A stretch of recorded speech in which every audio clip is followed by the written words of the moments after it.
This is Stare Down the Bull. I'm your host, Susan Hunt. Around here, we tackle the hard stuff: how to lead with clarity, leveraging AI, and turn strategy into real results. My guest today brings a powerful perspective on how to do exactly that. Let's dive in.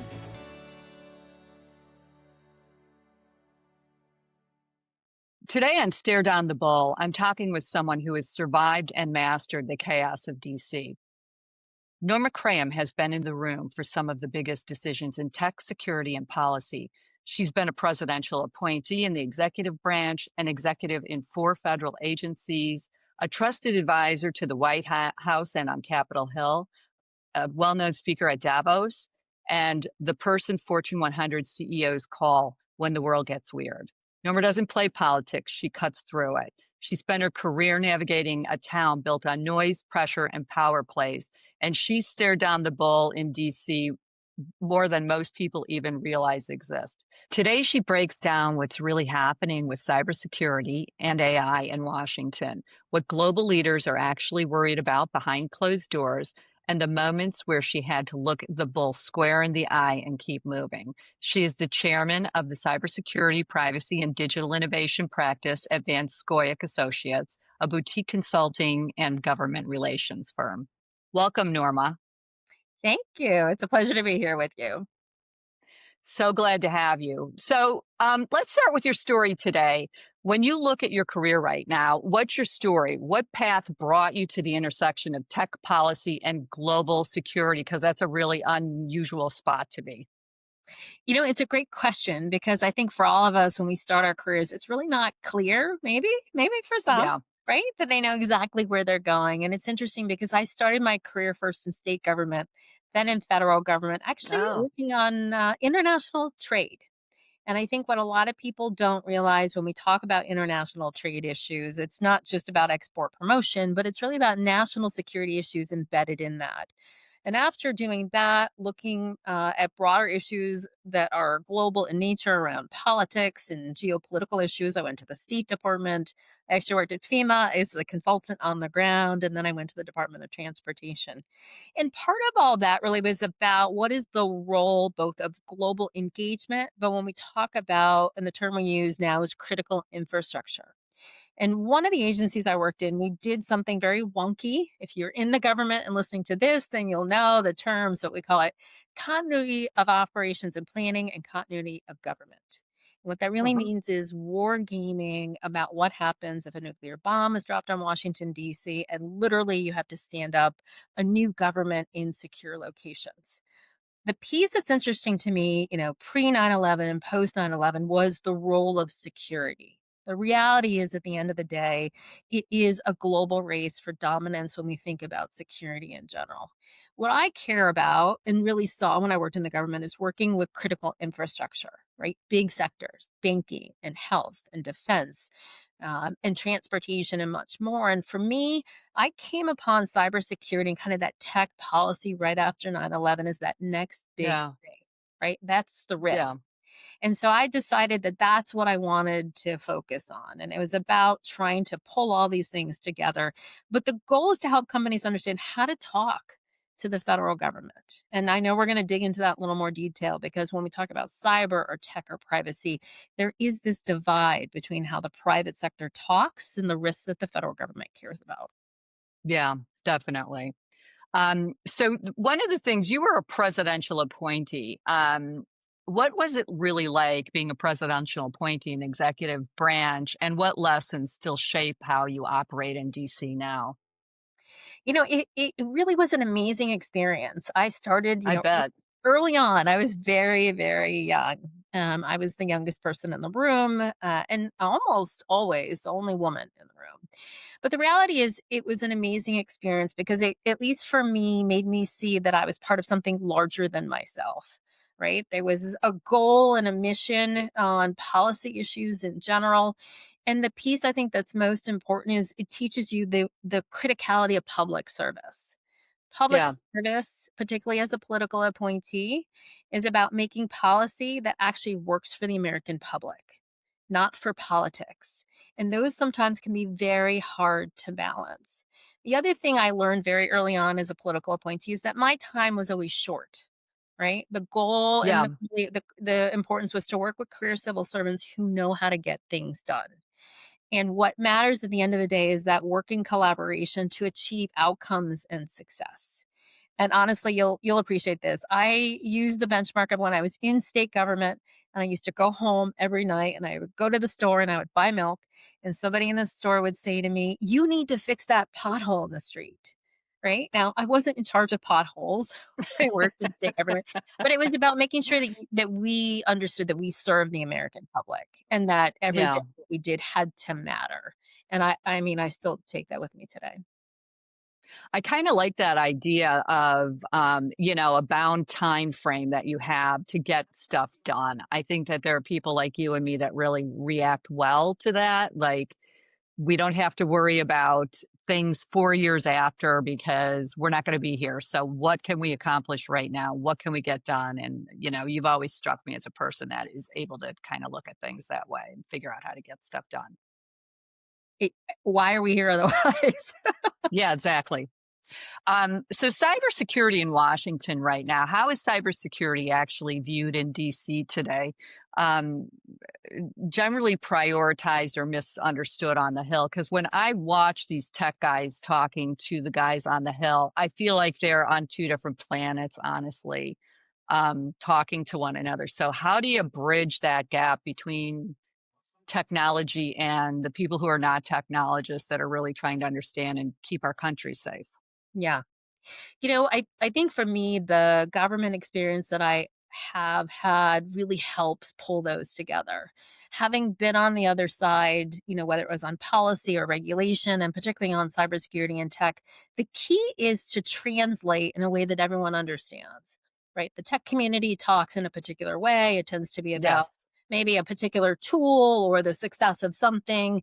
And Congress in Washington on cybersecurity cares very much about national security risk and homeland security risk. I think we've come a long way. When I talked about cybersecurity when I first created my practice in the private sector, people would say privacy. I'm like, no, no, no. Data security. I'm like, kind of, but not really. I Yeah. think what we're seeing is a better understanding that cybersecurity is a systemic risk to everything that we do. And Yeah. we're trying to train people's hearts and minds that they have to understand that there is risk to technology. But what the Congress and I think the federal government and global governments want to do is help better protect things. And so if we want to keep the power on, we want clean water. We want hospitals to perform surgeries. We want access to our money in our banks. We want planes to keep flying. Then we have to understand that cyber risk. And it's getting better. It's still pretty tough, though. Yeah, I know in the private sector, there's a lot of focus on cybersecurity because they encounter kind of the same bad actors, maybe on a smaller scale, but still lots and lots of people after all their data. The banks are feeling very insecure and telcos, all of it, it's all vulnerable. So a lot of focus on cybersecurity with them and has been for quite a long time. That's The right. real the real threat to the landscape from AI risk to nation state cyber attacks and activity, what do you see as the biggest threat we're still underestimating right now? Yeah. I do want to spend a couple minutes on this topic because I think it is really important. And when we talk about AI in general, the bottom line is that AI is moving faster than policy, it moves faster than regulation. It's faster than most of our decision makers can actually understand the process. And it's that gap, right? It might be a Yeah, chasm, might be a little bit bigger than that, is where danger lies. And I think what we have seen in cybersecurity and AI in general, that the race to be first to market to connect everything or to create AI, machine learning, right? Or just general intelligence, it needs to be balanced with the risk and the benefits, right? This is not a new issue. I do feel though when we talk about AI in general that people in the tech community, and I say this lovingly, are just on this aggressive pursuit for AI now. And the yeah, reality is they're not learning the lessons that we learned with cybersecurity and smart technology. Smart technology where we rushed and created it connected everything. You know what it is? It's not smart. It's insecure. It has yeah. created the greatest Achilles heel in our nation's history that we don't know how to fix. I also think when we combine them together, we're very worried about AI, sort of digital enabled threats and risks in general. If you're creating an AI model that is smarter than we are, that means AI enabled cyber attacks move faster than we could actually manage them. And at the end of the day, there's that combined risk. If you use a cybersecurity tool against a basic AI model and change the code, or convince the AI model to do the exact opposite thing it was intended to protect us, help us, enable us, then we won't even know what those problems are.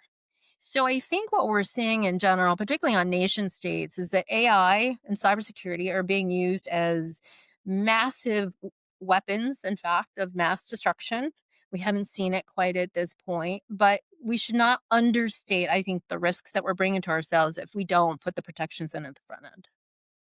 I totally agree. And for somebody who's been involved with some sort of AI for 25 years, the amount of movement in the last 2 years has been alarming to me and to everybody that I know in the industry. So there's that. Okay. So there's the how fast the tech moved when it was kind of chugging along at a normal rate for a really long time. And then also on top of that, the competitive landscaping to be first, I think, is making the tech companies a little bit sloppy in a lot of areas. And I think you just pointed that out. So you combine that with the risk of the federal government, and it's a little bit scary, to be honest with you. People in my own industry are scared. There are engineers that are like, "Listen, the LLMs are limited. You've got to teach them what to do." Blah blah blah. And I'm like, "Okay, that's very optimistic and great, but look at what has happened in 2 years. That Already. feels like overnight to me." And Right. I know it's not overnight because I've been selling this stuff for 25 years, but it feels overnight to me. So, That's yeah, right. it's definitely something that needs a lot of attention. So, That's thank God we have people like you that are actually trying to figure that, tie that stuff together in a way. Norma, thank you for that. right. You do. What do you think global leaders are worried about? You're going to Davos. You've been at Davos several times. You've been on the Hill. You've been in boardrooms with some of the biggest CEOs in the world. What do you really think is top of mind for them right now? Yeah.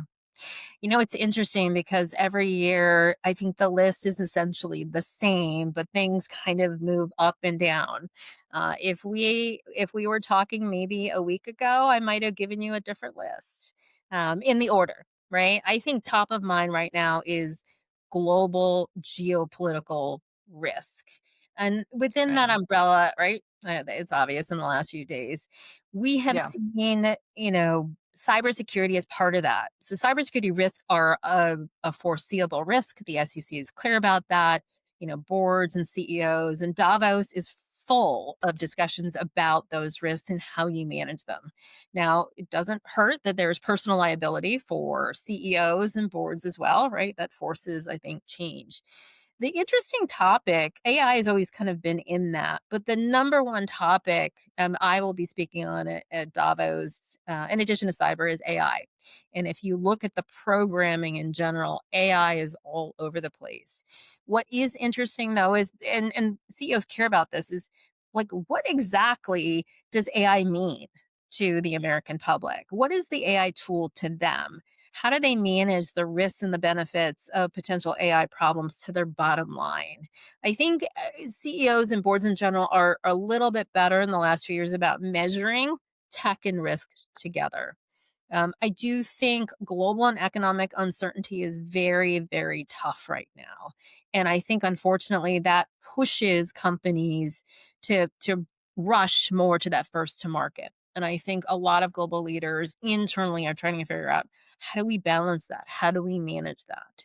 And it's interesting too, not every CEO and company says throw out every regulation that's ever existed, right? Cybersecurity regulations people support. So we're seeing this interesting mix of issues and topics, focus on where regulations can actually help the bottom line. And I just think trying to manage uncertainty in general. But the tech is number one issue, always. Okay. Yeah. So you stay nonpartisan in a polarized city. I'm not nonpartisan. Everybody knows that. You built you built long-term trust across agency and political divide. How do you stay effective in this environment? In this, how do you stay non partisan in this hyper partisan environment in DC right now? I am always amazed that you could do this because I always have to pick a side no matter what. So tell me about that. How do you do it? The reality is I mean, I see it, I live it, I have to manage it, but that's not who I am. I mean, that the piece for me is I've worked very hard in my career because I care about policy, practicality, and outcomes, right? Politics, big P politics, even small p politics, should not get in the way of that. And I think anyone who has ever met me or works with me knows that I'm an honest broker. I am a straight and a direct broker. What I care about is achieving success and outcomes. And I want to help the people who are in charge get things done. The other piece, too, is I really believe, I hate the term, but I'm going to say old school politics.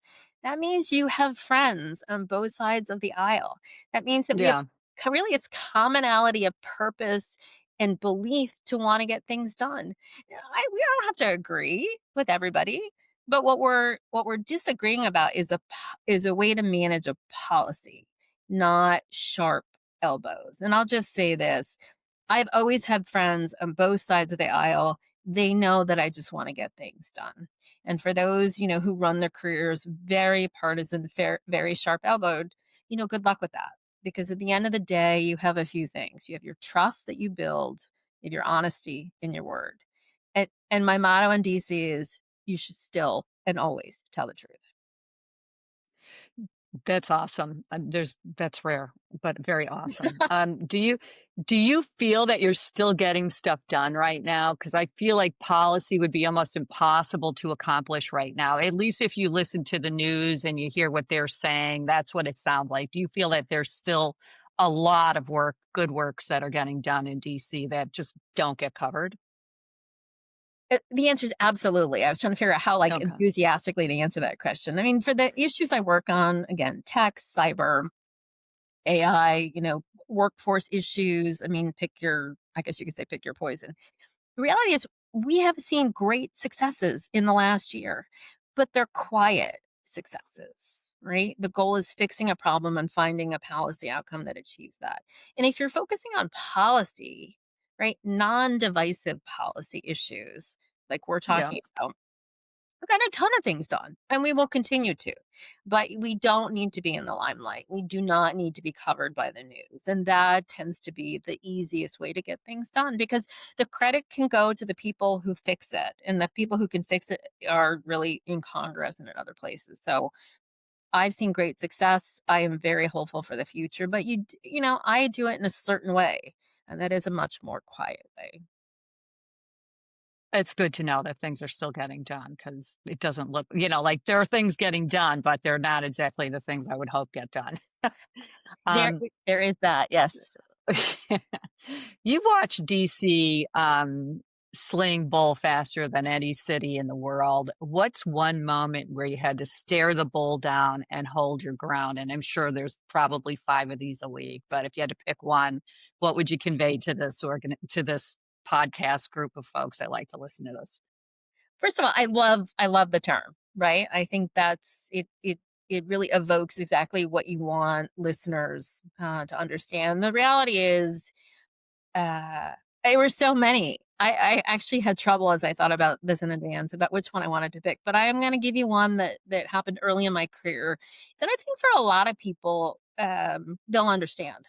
So this was when I was in the government as a political appointee. And again, always the youngest person in the room, usually the only woman, but sometimes it's more that age difference. And I had a colleague, and I thought was a friend and a political appointee, who I I had to corral, basically stop from doing something that he shouldn't do. And he called me down to his office, I thought, to talk about it. And when I walked into his office, it wasn't just him. He had built himself an audience of about 15 people. And I walked in, and you had that moment of how are you going to deal with this? Because he just lit into me, the classic, who do you think you are? Da da da. And I thought, I have two choices. I can put up with this, right? I can take it, or I can just stand my ground. And so I made the decision after looking around the room. I interrupted him. I told him he could go F himself. I then explained to the entire room, because this was about speaking to an audience, not just to him, why he was wrong, why the policy was wrong, and why his actions were wrong. And I told him he should be ashamed of himself. And he was 25 years older than me, very senior. And then I turned around and I walked out. And I think the lesson here, I think for a lot of people, is conflict can be very hard, right? In the DC world, or any world, particularly in the political world, it's very, very sharp elbowed. So you either stand up for yourself when you know that you're in the right, and you don't have to take that type of behavior, I think, from anyone. But it was a good lesson for me, because you have to make these decisions on the spot in your career. And that type of issue, I think, I saw replicated in my career in the private sector, in law firms. The reality is, you just have to stand up for yourself. And I don't have any fear of anyone who wants to get directly in my face just for show or for politics. So there you have it. Yeah, that's a great example. I talk about on my podcast pretty often about how, I have been very verbal in my career over the years and how it has gotten me in trouble on many, many occasions. But I always end with this: the amount of progress that I made because of my honesty and my aggressiveness and my putting it out there all the time completely outweighed, like the amount of success I got from that completely outweighed the amount of uncomfortable trouble, I guess you could call it, that I've gotten in a corporate environment over the years. So I'm with you. Just do it. Just say the thing. Say it. And the I mean, reality you're is, far more diplomatic than I am, but say the thing. you have to stand up for yourself, right? I Particularly, absolutely agree. right, in private sector, in business, or even DC, you know, conflict is a way that people use to wield power, right? And if you know how to manage and deal with it, then it sort of levels the playing field, and that's important. Yeah. Yeah. That's a really good one. I really like that. Thank you. Um,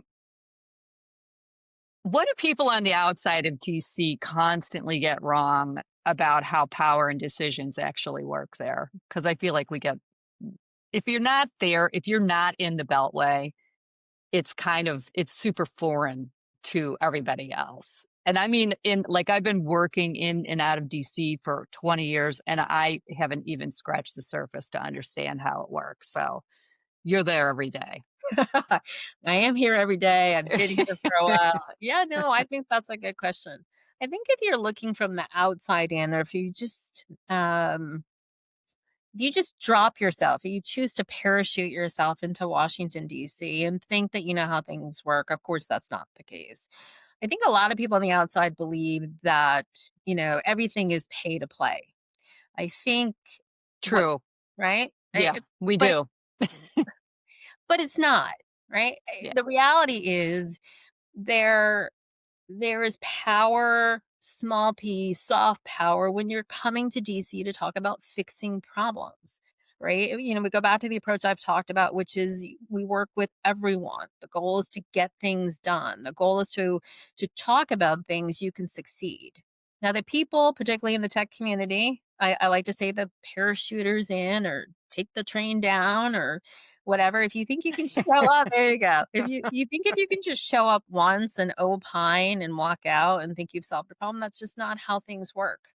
The other Yeah. thing people need to understand is, it does not matter if you think you are the most brilliant human being with the cure to cancer. You cannot walk into anyone's office and talk to them like they are idiots, and walk out and expect that they will do what you would like them to do, right? The key, and I think this was important when I was in the government and now out, is you have to talk to people and explain things to them, right? And that's okay. Would you rather a decision maker in the government pretend they know what you're talking about and then do the opposite? So I Yeah. think part Right. of it is the practicality of engaging. It's also a long process, right? Federal government's Yeah. not, neither is state government. You have to come here, you have to make the time, you have to build relationships, and you actually have to care about the outcomes. Because the reality is, you can throw around as much money as makes you happy. It doesn't mean there is a quid pro quo and people will do what you want. So, Right. it's hard, it's challenging, it's complicated, right? It is like I like to say three-dimensional chess, play on water, and changes every day. But I think what unfortunately people are seeing is the harder, more challenging parts of how things are working or not working, right? We have a democracy, we have rules, we have law. We believe in the rule of law. And so right now things are a little more complicated, but we're starting to see a shift. I think particularly where Congress is trying to reassert its authority under the Constitution, Yeah. right? For I how hope so. policy is being made. Yeah.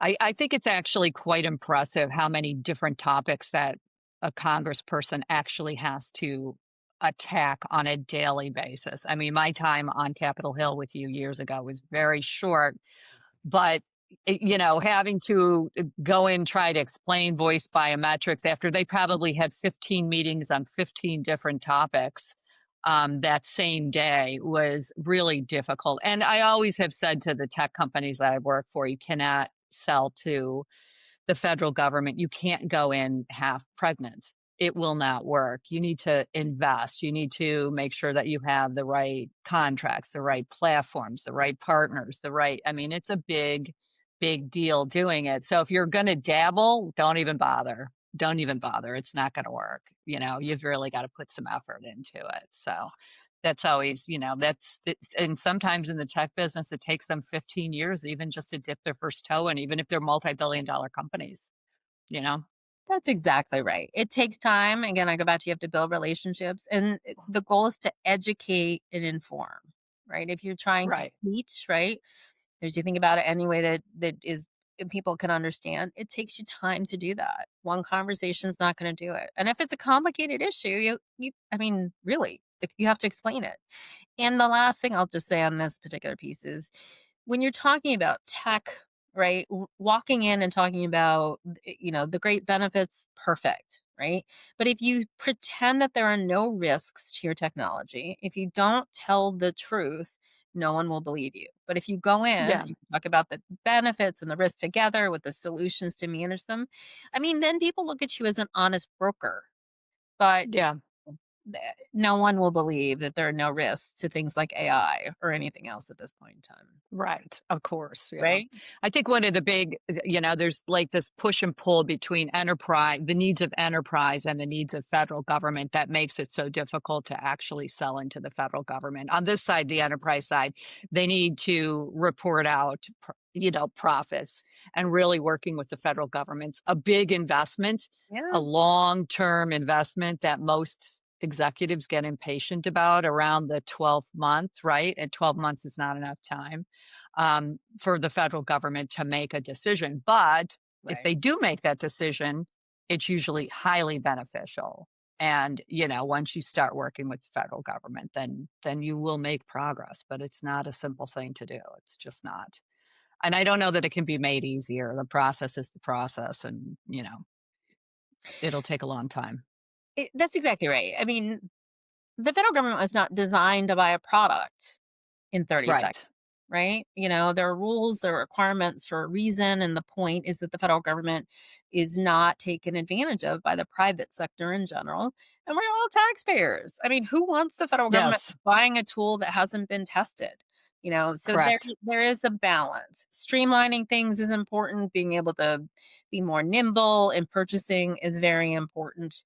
But we also trust that the companies who are selling to the government, and to your point, huge upside. If you Yeah. have contracts and you can keep them, you want to make sure that those companies don't bring risks to the federal government or to everything that we do because we're taxpayers. We're paying for that.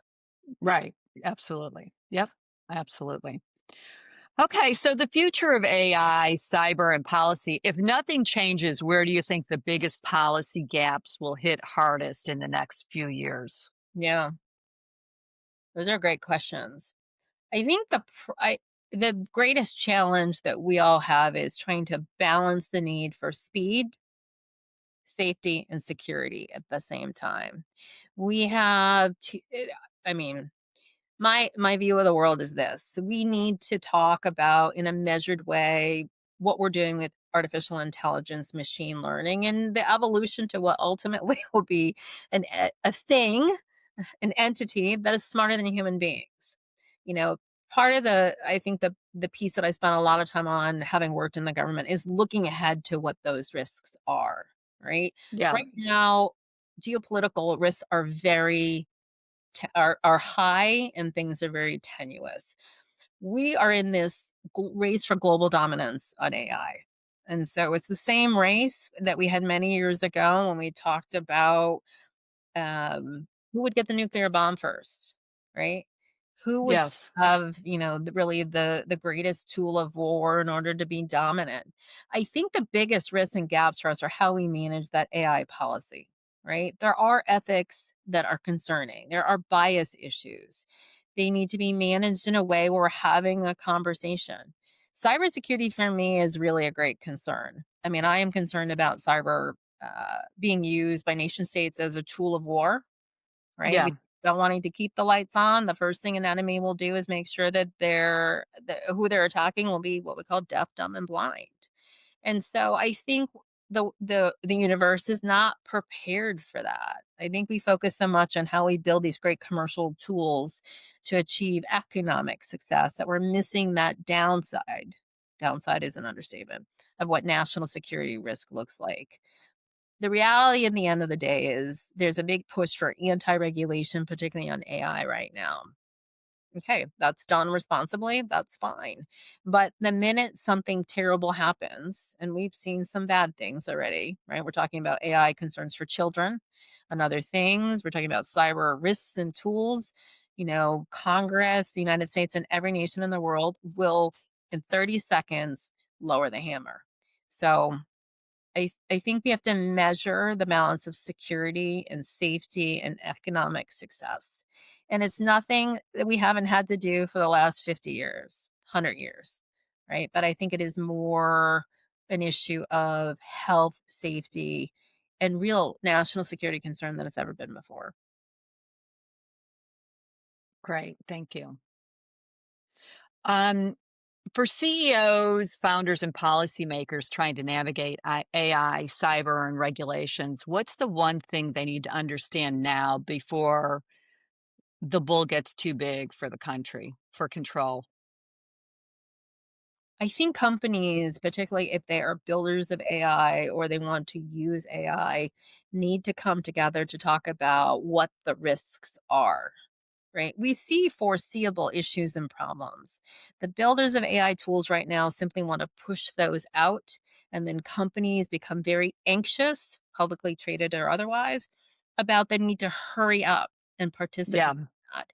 What we need for the private sector, and we've got the nonprofit part, right, of AI Yeah. in general. We need people to come together, come up with clear risks and solutions, and then talk to the federal government about them.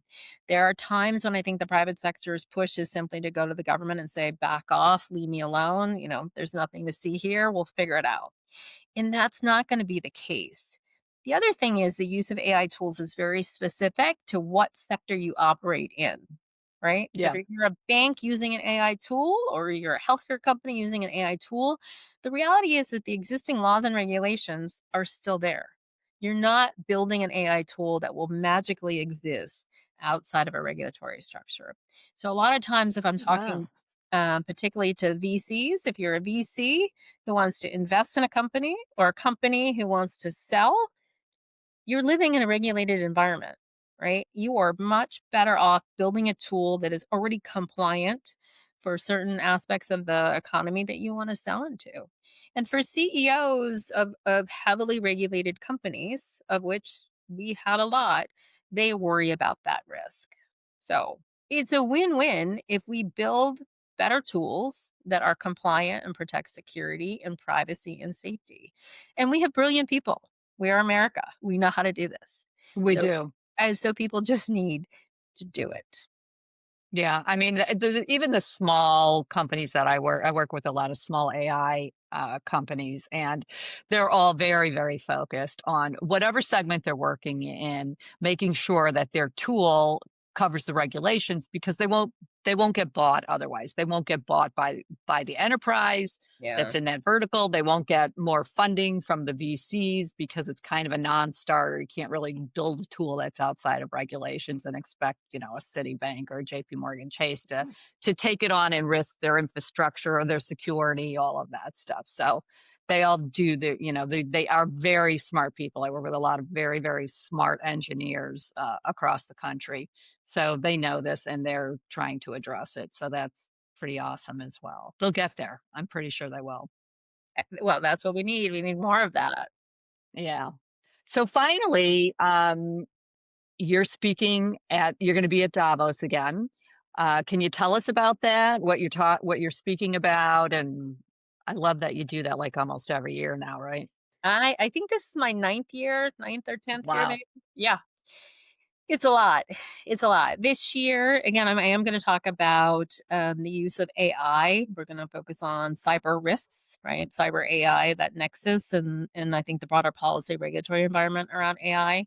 You're talking about cybersecurity risks and critical infrastructure. We talked a little bit about that a few minutes ago. What the evolution looks like, how global companies need to come together, G7, G20 issues, and then the last issue actually touches on something we just talked about, and that is focusing on investment in innovative technologies and innovative sectors. And part of my focus will be what are the policy considerations, whichever side that you're on, to doing that and what that means, with a little bit of a look ahead of, what is that next tech? What should people be thinking about? It's a Yeah. great experience. I love it. It's a exhausting week, but it Yeah. is one place you can simply have, fascinating conversations with CEOs and CTOs and international entities and nonprofits. It's a very interesting mix. And I always come back with new ideas and new thoughts about how to fix problems. So it's great. Yeah. I've never been, but it does look like a fascinating event with really fascinating people. And they have you. So I know for a fact that it's got fascinating people. Well, thank you, Norma. We are at the end of our time here, but I want to thank you so much for joining Stare Down the Bowl. Your information is great. I wish you the best of luck at Davos. I'm sure you'll be brilliant as always. And we will talk soon. Thanks again. Thank you for having me. This was wonderful. Thank you for listening to Stare Down the Bowl. If today's conversation sparked new ideas, share it with a colleague and keep the momentum going. The future belongs to leaders who act, so subscribe and join us again next week.